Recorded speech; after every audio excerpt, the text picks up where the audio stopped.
కూర్చున్నా నిలబడినా ఏ విధంగా తెలుసుకోవాలని అవసరం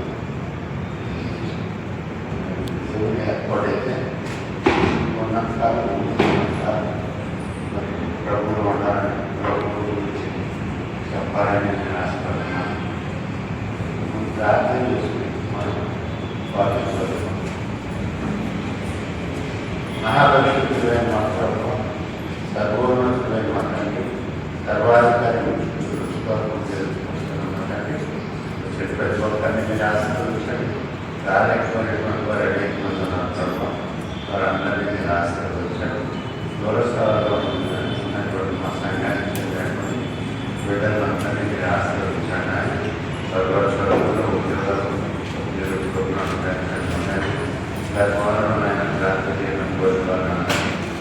ముఖ్యంగా ఆశీర్వదించండి. వారి వారి కుటుంబాలను ఆశీర్వదించండి. వారి వారి సమస్యలు సమస్యలు వ్యక్తిగత సమస్యలు మీరు ప్రభుత్వం పెంచండి. పునాయన వచ్చినటువంటి ఒక్కరిని ఆశీర్వదించండి. వారి పునాయన మొదటి నేను ఆనందంగా ప్రభుత్వం మీరే మాట్లాడుతుంది. మీరే మాట్లాడుతున్నాను. మాకు అవసరమైనటువంటి సందేశం మీరు చెప్పండి.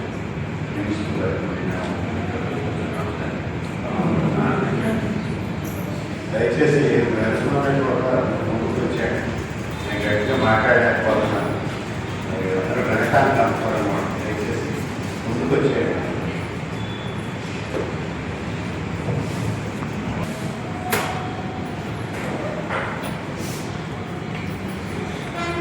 అబ్రాహాం గురించి జనాన్ని అబ్రాహాం యొక్క విశ్వాసం గురించి జనాన్ని మాట్లాడుకోవాలని నేను అనుకుంటున్నాను.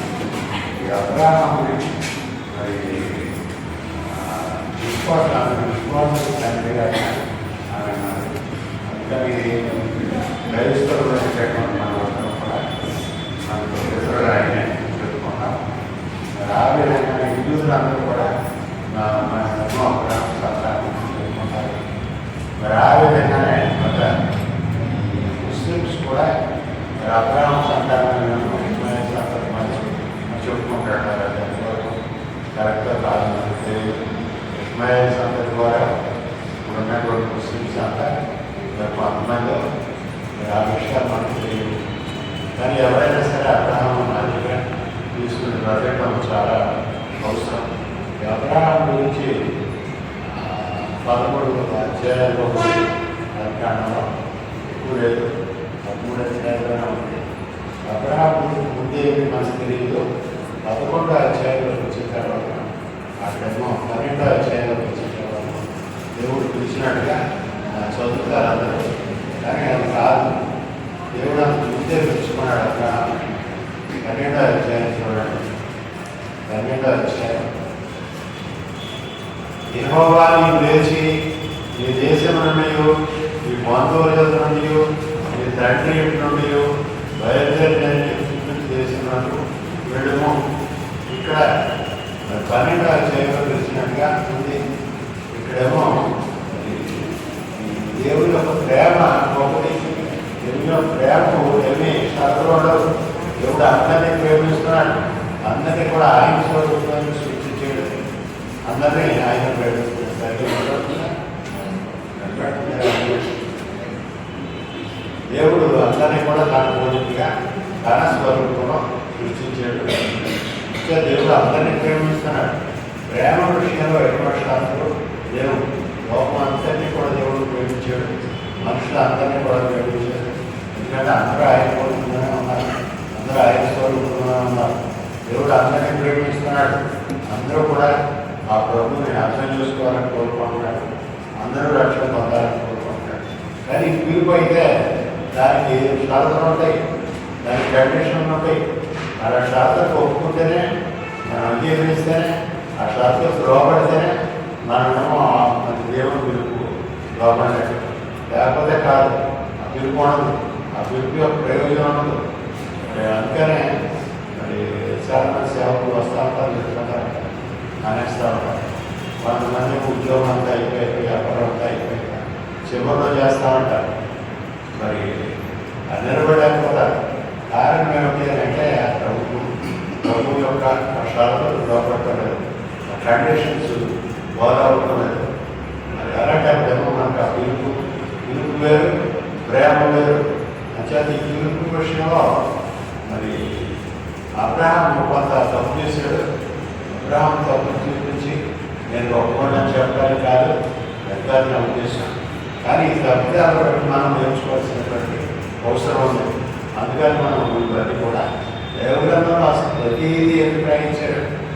అవసరమైన ఉంది. నాస్తికులు కొంతమంది, హిందూ మతస్థులు కొంతమంది మరి వాదిస్తూ ఉంటారు. బూత్ మాటలు అంటారు. మరి అవన్నీ కూడా దేవుడు ఎందుకు గ్రహించాడు, బైబిలే దేవగ్రంథం దేవుచారు రాయించబడింది అని చెప్పుకోవడానికి నిదర్శనంగా దేవుడు ఏమో ఉన్నట్టుగా రాయించాడు. దాంట్లో మరి కథలైతే మేలైన చూస్తారు. మరి అవసరమైనది చెడు పేరు వస్తాయని తీసేస్తారు. దైవగ్రంథంలో ఆ ప్రకారంగా చేయలేదు. ఎవరైతే తెలియదు పని చేసినా, ఎవరు వేసాడు పని చేసినా అన్ని విషయాలు కూడా ఉంచాడు. మంచి పని ఉంచాడు, చెడ్డ పని ఉంచాడు. మనం చదువుకోవడం అవసరం. మనం చదువుకోవడం కారణం ఈ సంగతి దృష్టాంతంలో సంబంధించి వివాహవందన మనకు బుద్ధిగా ఉంటే రాయబడడం అంటాడు. కొరింథీయులకు రాసిన పత్రిక 10 వచ్చాయి, తప్పకుండా వచ్చాయి. అక్కడ చెప్తున్నారు. మరి ఎందుకది అంటే మనం నేర్చుకోవడం కోసం. అవన్నీ కూడా ఎందుకు రాయబడాలంటే ఆ తప్పు మనం చేయడం కోసం, మన దేవుడు మంచి కోసం, పెరగడం కోసం, బ్రతకడం కోసం, దేవుని సంకల్పాన్ని అనుసరించడం కోసం, ఇతరులకు మాదిరి చూపించడం కోసం, దేవుని ఏర్పాటు ఏ విధంగా ఉంది అని ఇతరులు తెలుసుకోగలుగుతారు. మనం గుర్తు తెచ్చుకొని వారి జీవితాలను బట్టి మనం గుర్తు తెచ్చుకొని వారు చేసిన తప్పుదారు మనం చేయకుండా మనం దేవుడి యొక్క సంకల్పానికి పూర్ణంగా లోపడినప్పుడు దేవుడు మనల్ని ఆశీర్వదిస్తాడు. ఇక్కడ యెహోవా మరోసారి చదువుతున్న 12వ అధ్యాయం 1వ వచనం. నీవు లేచి నీ దేశం నుండి, నీ బంధువుల నుండి, నీ తండ్రి నుండి బయలుదేరి నీకు చూపించు దేశంలో వెళ్ళము. తర్వాత ఆశీర్వాదాలు ఉన్నాయి. ముందు చెప్తాను. ఇది ఇక్కడే పిలిచినట్టుగా మనం అర్థం చేసుకోవడానికి మీరేదో. ఎందుకంటే ఇక్కడేమో ఆరాధన ఉన్నాడు. ఈయన బయలుదేరి ఆరాధన ఉన్నాడు. వచ్చేసి ఆరాధన లేడు. వచ్చినప్పుడు దైవగ్రంథం ఏం చెప్తుందంటే మరి గల్తీలో గురైనటువంటి పట్టణం నుంచి ఆయన పిలిచాడు అని చెప్తున్నాడు. ఈ యెహోషువ గ్రంథం చూడండి.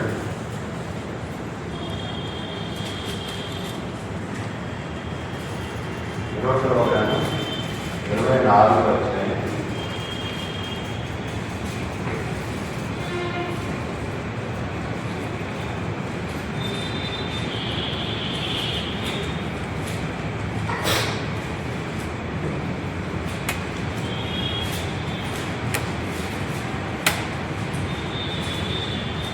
యెహోషువ 24వ అధ్యాయం 2వ వచనం. యెహోషువ దేవుడందరితో ఇట్లనెను, ఇశ్రాయేలు దేవుడైన యెహోవా చెప్తున్నానగా, ఆది కాలం నుండి మీ పితరుడు అనగా అబ్రహామును, నాహోరును, తండ్రి అయిన తెరహు కుటుంబీకులు నది యూఫ్రటీసు అర్థాన్ని నివసించి ఇతర దేవతలను పూజించిరి. మీరు యూఫ్రటీస్ నదికి అర్థాన్ని అవతల పక్కన నివసించారు. వారేమో ఇక్కడ లేరు, బస్సులో హారాన్న లేరు, అక్కడెక్కడో ఉన్నారు. వారిని పిలిచే దేవుడు, వాళ్ళు విగ్రహారాధకులు అయినప్పుడు కూడా వాళ్ళు పిలిచారు. ఈ అబ్రహాం యొక్క తండ్రి తెరహు అనేటటువంటి ఆయన విగ్రహారాధకుడు. ఆయన బొమ్మలు చేసుకుని అమ్ముకుంటా ఉంటాడు. బొమ్మలంటే మరి ఏడుకొప్ప బొమ్మలు కాదు, వాళ్ళ పడుకుని బొమ్మలు కాదు. విగ్రహాలు, దేవుడి యొక్క విగ్రహాలు. వారి దేవుడు అనుకునేటటువంటి వాటి విగ్రహాలు, దేవతలు పెట్టేటటువంటి విగ్రహాలు తయారు చేసి ఆయన అమ్ముకుంటూ ఉంటాడు. ఆ విధంగా మరి ఆయన అమ్మ బ్రతికినట్టుగా ఉంది. చాలా ఆస్తి కోసం ఆయన ఉన్నట్టుగా తెలుస్తుంది. ఈయన చంద్రుడు విగ్రహాలు ఎక్కువ చేసేవాడు. చంద్రుడు దేవుడు అని నమ్మేవారు ఎక్కువ మంది ఆ కాలంలో. వారినేమో ఆ చంద్రుడికి రకరకాల పేరు, ఒక భాష మాట్లాడేవాడు ఒక పేరు, మరొకడు మరొక పేరు, ఒక ప్రాంతం కూడా ఒక పేరు, మరొక ప్రాంతం కూడా మరొక పేరు. ఈ విధంగా 11 పేర్లు ఉన్నట్టుగా తెలుస్తుంది.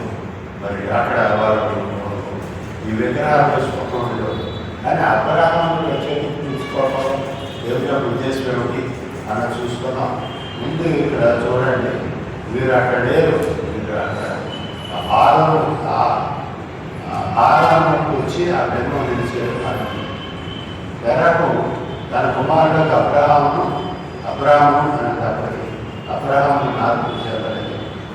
తన కుమారుడు అబ్రహాము తన కుమారుడు అనగా ఆరామ కుమారుడు రోజును తన కుమారుడు అబ్రహాము భార్య అయిన శారాయి అని నా కోడలను తీసుకొని కనాను ఊరిటకు కల్దీయులు పట్టణంలో నుండి వారితో కూడా వెళ్ళి ఆరాధనకు వచ్చి అక్కడ నివసించి తెరకు ప్రశ్న 257 తెరకు ఆరాధనలో వృద్ధి పొందడం. ఇక్కడ అంటే ఈ పెట్టానికే బయలుదేరి వచ్చేసారు. ఎవరు పిలుపంచుకున్నారు, ఎవరు పిలుపంచుకుని నువ్వు బయలుదేరు, నువ్వు లేచి నీ తండ్రి మరి బయలుదేరు, నీ బంధువుల నుండి బయలుదేరు, నీ దేశం నుండి బయలుదేరు ఆ దేవుడు చెప్పినప్పుడు మీరు బయలుదేరారు. అయితే అక్కడ అబ్రహాం చేసినటువంటి గొప్ప ఏమిటి అని అంటే మరి అబ్రహాం అక్కడ కల్దీయుల నుంచే బయలుదేరాడు. చారిస్తానంటే గ్రీకు ఉత్పాదనది వారికి కల్దీయులు అనేటువంటి ఒక జాతి, ఊరు అనేటటువంటి ఒక పట్టణం. అప్పుడు ఆ కాలంలోనే 3 లక్షల మంది జనాభా ఉన్నట్టుగా ఉంది చరిత్రలు తీసుకుంటే ప్రతి పట్టణం. అక్కడేమో ఈయన ఈ చంద్రుడి బొమ్మలు చేస్తా, ఎక్కువ చంద్రుడి బొమ్మలు చేస్తా, తెలుగు జనాలు కూడా ఎవరైతే ఉంటుంది చేస్తా అనుకుంటా ఉండేవాడు. పెద్ద షాపు ఉంది. ఆ షాపు అబ్రహాం చూస్తూ ఉండేవాడు. తండ్రి చేసి వాళ్ళు అబ్రహాం బొమ్మ తయారు చేసి పెయింటింగ్ వేసేసి పట్టుకే ఎదురు పనివాడితో పట్టుక ఇది పట్టుకే ముందు పెట్టి అని చెప్పేవాడు. మరి అది పట్టుకెళ్ళి అబ్రహాం తీసుకుని అబ్రహాం మొదటి నుంచి కూడా రేషనల్ థింకింగ్ ఉంది. ధర్మాన్ని ఏ విధంగా ఆలోచించుకోవాలి, ధర్మాన్ని ఏ విధంగా నిర్మించుకోవాలి అనేటటువంటి ఆలోచన ఆయనలో ఉంది. ఆయన అబ్రహాము ఇప్పుడు బాల్యంలోనే ఆయన విగ్రహాన్ని పడుతుంది. అక్కడ పట్టుకే ముందు పెట్టమంటారు. డిస్ప్లే పాతకు అందరూ చూసేసారు, దాంట్లో పెట్టేయాలి. ప్రస్తుతం వల్ల తయారయ్యి అలా ముందు పెట్టుకుంటా ఉంటారు. బిజినెస్ వ్యాపారాన్ని అబ్రహాము ఈ విగ్రహాన్ని తండ్రి విగ్రహాన్ని పట్టుకుని నువ్వేమో నా దేవుడు అయితే మరి నువ్వు నన్ను మొయ్యాలి అని నేను మొయ్యాలా, నేను మోసమే నువ్వు దేవుడు రావు, నువ్వు దేవుడు రావు అని ఈ విధంగా తనలో తాను ఆలోచించుకుంటూ ఉండేవాడు అని తెలుసుకున్నాం. మరి ఆ విధంగా అబ్రహాం ఆలోచించేది. ఆయనేమో ముందే బయలుదేరాడు. ఈ ఆహారం నుంచి రావడానికి ముందుగానే చాలా కాలం ముందే బయలుదేరి ఉంటారని అనుకోవాల్సి వస్తుంది. మరి దానికి కారణం తర్వాత చెప్తాను. ఇక్కడ ఈ అబ్రహాము గురించి దేవుడు యెహోవా నీవు లేచిన దేశం నుండి నీ బంధువుల నుండి నీ తండ్రి నుండి బయలుదేరి నేను నీకు చూపించి దేశంలో వెళ్ళము. ఇక్కడ అబ్రహాముకి వచ్చింది ఈ పిలుపు. అబ్రహాముతో చెప్తున్నాడు, నీ తండ్రి ఇంటి నుంచి వెళ్ళిపో, నీ దేశం నుంచి వెళ్ళిపో, నీ బంధువుల ఇంటి నుంచి బయలుదేరి నేను చూపిస్తాను. ఇక్కడ అబ్రహాం చేసినటువంటి పొరపాటు ఏంటంటే తండ్రిని చెప్పాడు దేవుడు ప్రత్యక్షమయ్యాడని, దేవుడు వాకు నాకు ప్రత్యక్షమయ్యాడని. మరి అబ్రహామును చెప్పాడు కానీ మరి నిన్ను గెలవలేదని చెప్పలేదు, నన్ను ఒక్కడే పిలిచానని చెప్పలేదు. ఇది గెలిచకపోతుంది. మరి అబ్రహాము పిలిచాడు, తండ్రిని పిలవలేదు, విగ్రహాలను పిలవలేదు, ఆ తండ్రిని దేవుడు పిలవలేదు. మరి ఆ విధంగా చెప్పకుండా ఉండటం అబ్రహాము చేసినటువంటి విధంగా ఆ కారణంగా ఇక్కడ చాలా సంవత్సరాలు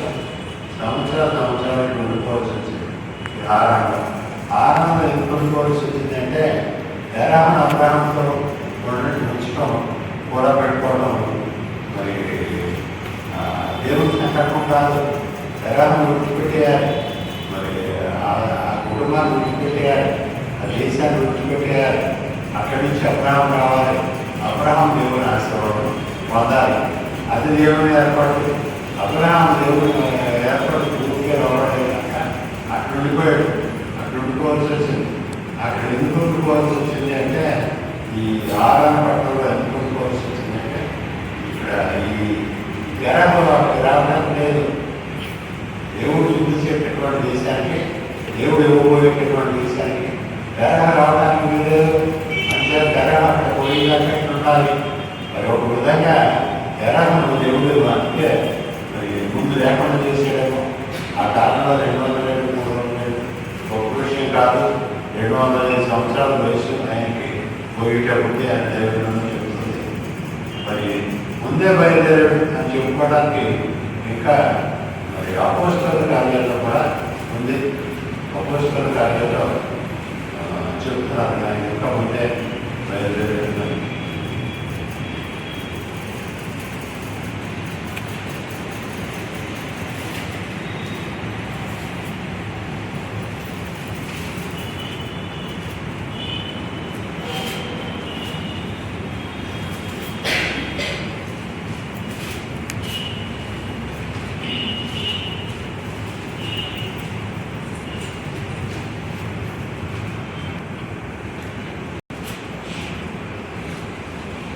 కార్యం 7వ అధ్యాయం 2వ వచనం.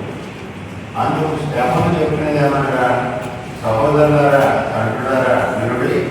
మన మిత్రుడైన అబ్రహాం హారానులో కాపరి ఉన్నప్పుడు మెసొపొతామియాలో ఉన్నప్పుడు మహిమ గల దేవుడు అతనికి ప్రత్యక్షమై, నీవు నీ దేశమును నీ స్వజనమును విడిచి బయలుదేరి నేను తీసుకున్నాను రమ్మని అతనితో చెప్పాను. ఇక్కడ కూడా మరి స్తెఫను కూడా అదే మాట చెప్తున్నాను. దేవుడు పిలుపు గురించే చెప్తాడు. దేవుడు పిలుపు ఏమిటంటే అది అబ్రహాం మాత్రమే. అబ్రహాంతో సేవ రావాలి. ఇక్కడ ఈ తండ్రి తండ్రిని విడిచిపెట్టేయాలా, విశ్వాసాన్ని విడిపోయి తల్లిదండ్రులు విడిచిపెట్టేయాలా అని ప్రశ్నిస్తూ ఉంటారు కొంతమంది. విడిచిపెట్టవలసిన అవసరం లేదు. కానీ దేవుని ఏర్పాటు గౌరవించాలి. దేవుని ఏర్పాటు అదైతే విడిచిపెట్టేయాలి. దేవుని ఏర్పాటు ఏమిటో తెలుసుకోవాలి. దేవుని సంకల్పం అది అని రూఢిగా తెలుసుకున్నప్పుడు దేవుడికి ఇవ్వాల్సిన గౌరవం తండ్రికి ఇవ్వకూడదు. తండ్రికి ఇవ్వకూడదు. తండ్రి తల్లిని అవసరం లేదు. అసలు వివాహం అయిన తర్వాత తల్లిదండ్రులు ఏం చెప్తుంది? భార్య పెట్టాడు, భార్య పట్టుకుంటాడు, వారు ఏకశైలం ఉంటారు.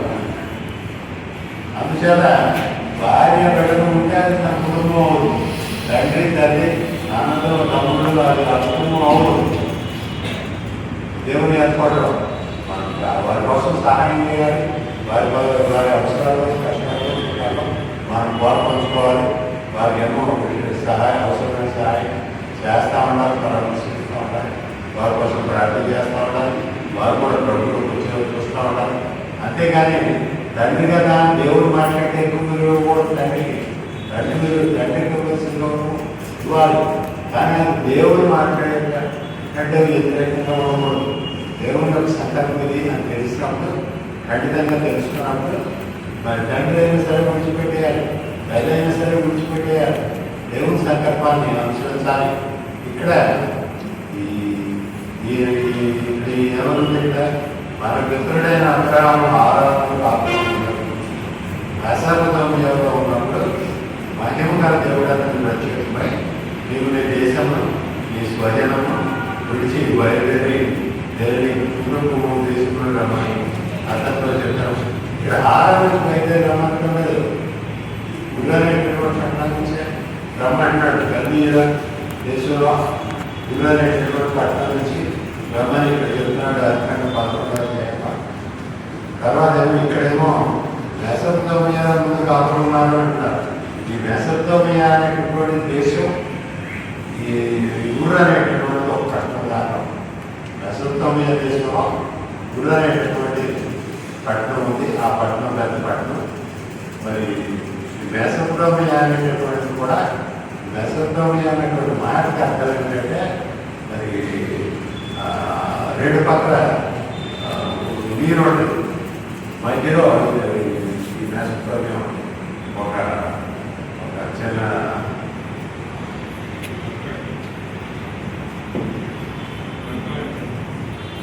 అంతేగా అంటేనేమో 4 పక్కల వాడు ఉంటాయి. 4 పక్కల వాడు ఉంటే లంక, మరి 3 పక్కల వాడు ఉంటే దాన్ని ఏమో బెనిఫిట్స్గా అంటారు. మరి ఇదేమో 2 పక్కల వాడు ముందు కనుక యూఫ్రటీస్ నది ఒక పక్కన ఉంది, టైగర్స్ నది ఒక పక్కన ఉంది, ఈ మధ్యలో అవి దేశం ఉంది. ఇది నాగరికత బాగా అభివృద్ధి చెందినటువంటి దేశం. ఆ కాలంలోనే అక్కడ ఈయన ఈ తెరకు ఉన్నాడు. తెరకు వ్యాపారం ఉంది, బాగా సంపాదించుకున్నాడు. దీని గురించి మరి అబ్రహాం విషయంలో దైవగ్రంథంలో ఉన్నటువంటి మాట తప్ప ముందు ఎక్కడ ఏమీ లేవు, జాగ్రత్త ఆధారాలు ఏమి లేవు. అందుకని బ్రిటిష్ కాలంలో వారు ప్రయత్నం చేశారు. మెసోపోటామియా బ్రిటిష్ బ్రిటన్కి రాష్ట్రంలోనే ఉంది. మన దేశం అంటే అనేక దేశాలు ఉన్నాయి ఆ కాలంలో, బ్రిటిష్ వారి కాలంలో. అందుకనే సూర్యుడు అస్తమించినటువంటి సామ్రాజ్యం అని అనేవారు ఆ బ్రిటిష్ రాజ్యాన్ని. ఇప్పుడు అది ఆలోచన లేదు, అవరందరూ కూడా విడిపోయారు. ఇక్కడ మీరు ఆ కాలంలో ఏం ప్రయత్నం చేశారంటే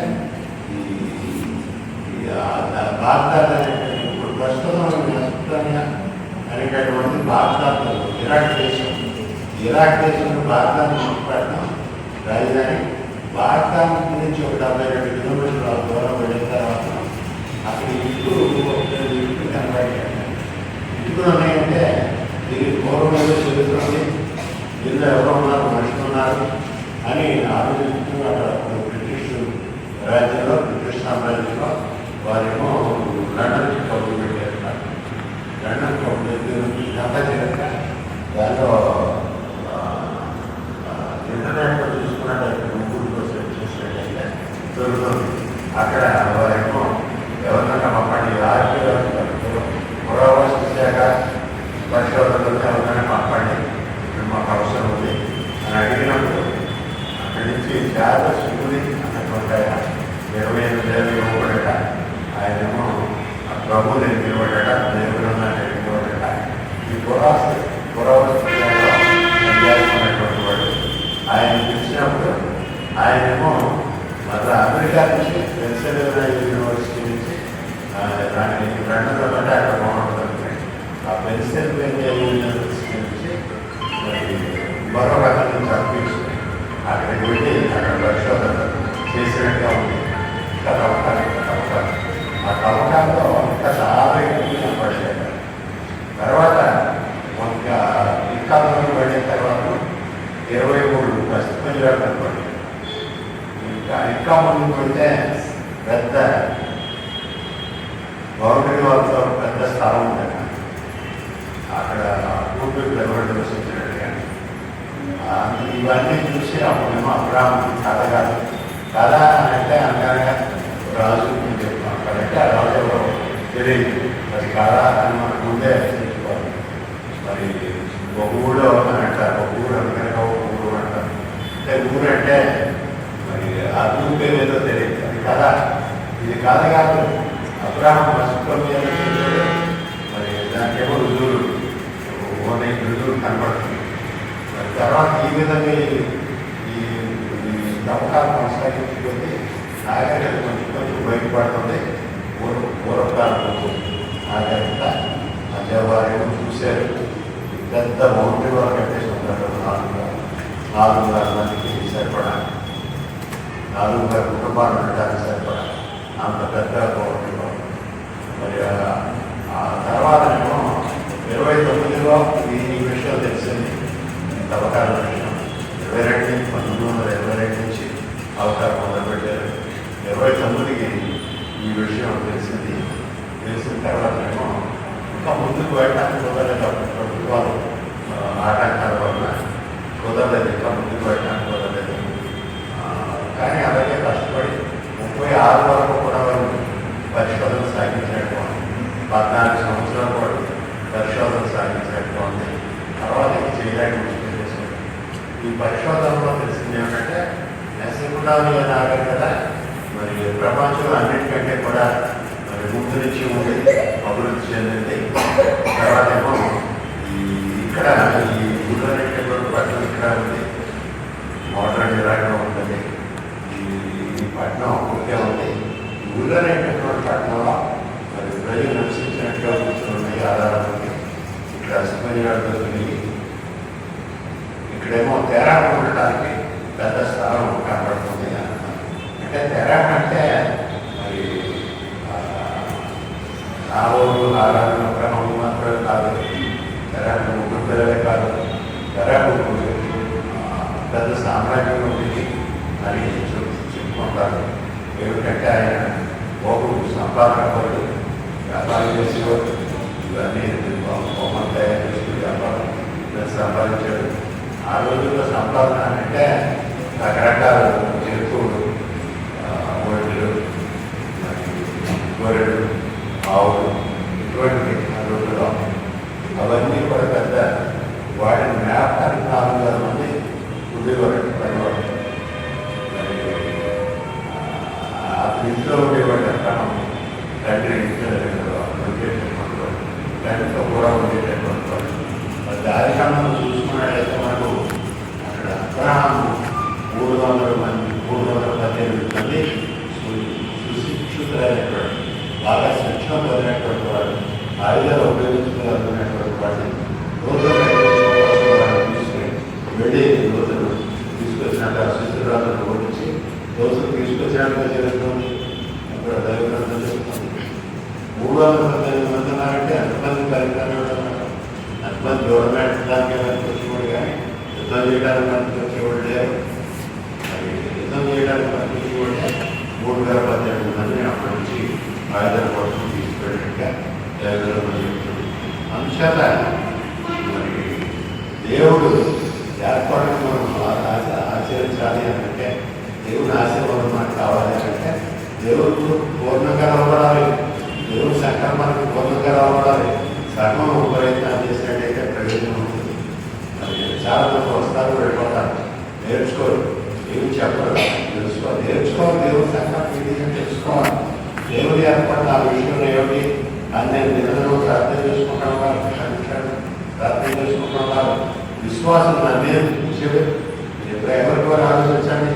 మీ కుటుంబాల్లో అందరూ రక్షణ పొందారా? మీ గ్రామంలో అందరూ రక్షణ పొందారా? మీ పట్టణంలో అందరూ రక్షణ పొందారా? మిమ్మల్ని ఎందుకు ఏర్పాటు చేసుకున్నారు దేవుడు? ఎవరికి వారు ఆలోచించుకోవాలి. ఈ విషయంలో దేవుడి సంకల్పం నా విషయంలో ఏమిటి? దేవుడు రక్షిస్తున్నాడు అందుకే లోకాన్ని అంతకే ప్రేమించాడు. మరి మా వాళ్ళు అందరూ రక్షణ పొందలేదు, నేనే రక్షణ పొందాను.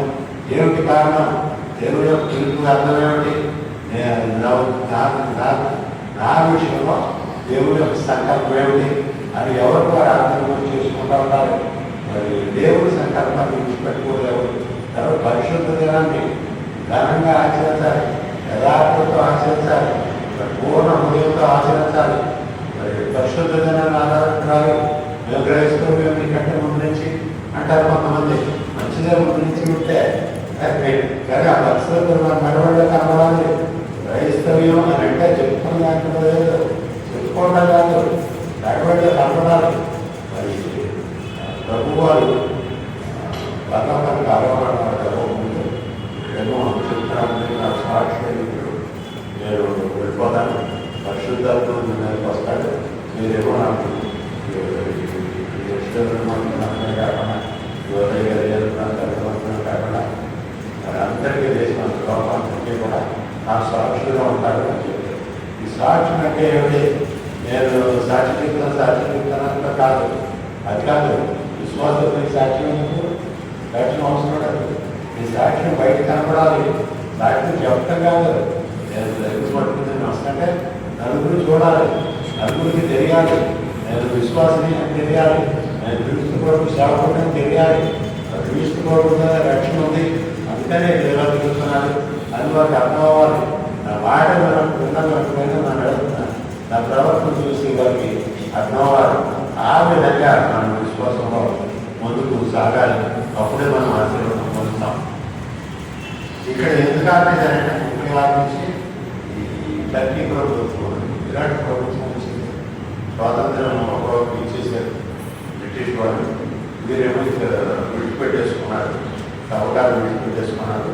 తర్వాత సద్దాం హుస్సేన్ అనేటువంటి ఒక నాయకుడిని కూడా చాలా మరి దౌర్జన్యంగా పరిపాలన చేసుకుంటూ ఆయన రావడం చాలా లేట్ అయింది, కానీ ఆయన ఇన్ఫ్లుయెన్స్ మాత్రం మొదటి నుంచి ఉంది. ఆయన కాసేపట్లో 24 సంవత్సరాలు దేశ అధ్యక్షుడిగా ఉన్నట్టుగా ఉంది, అంతకుముందు వైస్ ప్రెసిడెంట్గా ఉన్నట్టుగా ఉంది, అంతకుముందు ప్రధానమంత్రిగా ఉన్నట్టుగా ఉంది, అంతకుముందు ఏదో ఉన్నట్టుగా ఉంది. ఆయన ఎప్పుడు కూడా వారి నుంచి కూడా నుంచి కూడా ఎప్పుడు కూడా మరి ఆయన ప్రభావం ఆ దేశం మీద ప్రభుత్వాల ఉంది. మరి అందుచేత వీడేమో చేయలేకపోయారు, మరి అంతకంటే ఇంకేమీ చేయలేదు. కానీ అవసరమైంది అంటే కనబడింది. అబ్రహాము తండ్రి ఉండేటటువంటి నివాసం కనబడింది, అక్కడేమో నాగరికత కనబడింది, అప్పుడు ఇట్లు శవాలు ఇటుకులు మరి అస్పంజరాలు కనబడ్డాయి. అప్పుడేమో అక్కడ ఆయన ఉన్నాడు అనేటువంటి సంగతి ఆ విధంగా తెలిసింది. ఈ పిలుపు మరి దేవుడు ఇచ్చినటువంటి ఈ పిలుపు మరి ఆయన పూర్ణంగా రావడలేదు అనడానికి ఏమిటి పిలుపు అని అంటే తండ్రికి చెప్పలేకపోయాడు. తండ్రికి దేవుడు వాకు నాకు ప్రత్యక్షమైంది, దేవుడు నాకు కనబడ్డాడు అని చెప్పాడు, కానీ దేవుడు నన్ను గెలిచాడు అని చెప్పాడు. నీ తండ్రిని విడిచిపెట్టి, నీ తండ్రి ఇంటిని విడిచిపెట్టి, నీ స్వజనాన్ని విడిచిపెట్టి, నీ దేశాన్ని విడిచిపెట్టి నేను చెప్పించుకుంటున్నాను దేవుడు చెప్పాడు. అబ్రహాం ఏమో తెలివితేటలు చేసినట్టుగా కనబడుతుంది, అందుకనే అక్కడేమో లేదు, దేవుని ఆశీర్వాదం రాలేదు.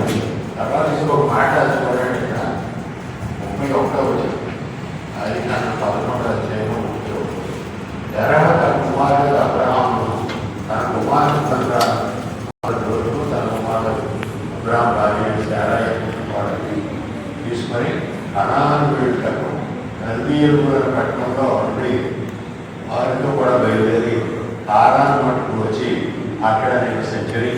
ఈ వాక్యం అంతా ఒకసారి మాట చదవలేదు, దీనిలో నాయకులు ఈ వాక్యం అంతా చదవండి, మరోసారి చదవండి. జరహు తన కుమారుడు అబ్రాహాము తన కుమారుడు అనగా హారాను కుమారుడు చూడను తన కుమారుడు అబ్రాహాం వారి శారయి తాను తన కోడలు తీసుకొని కనాను వెళ్ళటకు కల్దీయులు ఊరాలు పట్టణంలో వారితో కూడా బయలుదేరి హారాను వచ్చి అక్కడ నివసించరి. దీని నాయకుడు జరహే అబ్రాహాం కాదు, జరహుని కూడా తెలిస్తే జరహులే పెరుగుతాం దేవుడు. అబ్రహాం లేకపోతే అబ్రహాం చెప్పాలి, అందరూ రండి ఈ తండ్రి తీసుకుంటా అని చెప్పాలి. దేవుడు ఆవేదన చెప్పలేదు. దేవుడు అనుమతించేటైతే అబ్రహాం నాయకుడు, అబ్రహాం దేవుడు వర్గాలు వచ్చాడు. జరహేమో అర్హుడు కాడు, జరహగా అర్హత లేదు. అబ్రహాం యోగ్యత ఉంది, అంశాలు దేవుడు అబ్రహాం ఏర్పాటు చేసుకున్నాడు.